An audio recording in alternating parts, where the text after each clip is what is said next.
আজ শুভ জন্মাষ্টমী, ভগবান শ্রীকৃষ্ণের জন্মদিন। প্রেম, ধর্ম ও ন্যায়ের জন্য যিনি পৃথিবীতে অবতীর্ণ হয়েছিলেন, আজ আমরা তাঁকে স্মরণ করি গভীর ভক্তি আর আনন্দে। অন্ধকার রাতে কারাগারের শিকল ভেঙে বসুদেব পাড়ি দেন যমুনার তীরে, হাতে দেবকীর অষ্টম সন্তান শ্রীকৃষ্ণ। তার জন্ম যেন আলো আর সত্যের আগমন ঘোষণা করে দেয় পৃথিবীতে।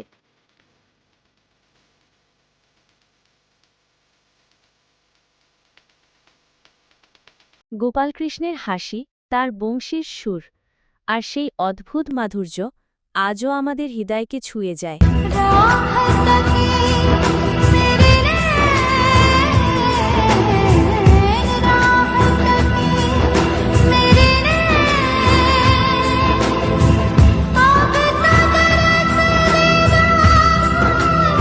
শ্রীকৃষ্ণ আমাদের শিখিয়েছেন ধর্মের পথে চলা, সত্যকে ধারণ করা আর ভক্তি দিয়ে জীবনকে পূর্ণ করা।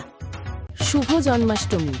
কৃষ্ণের আশীর্বাদে আপনার জীবন হোক প্রেম, শান্তি ও আনন্দে ভরা। হরে কৃষ্ণ, কৃষ্ণ কৃষ্ণ হরে হরে, হরে রাম, রাম রাম হরে হরে।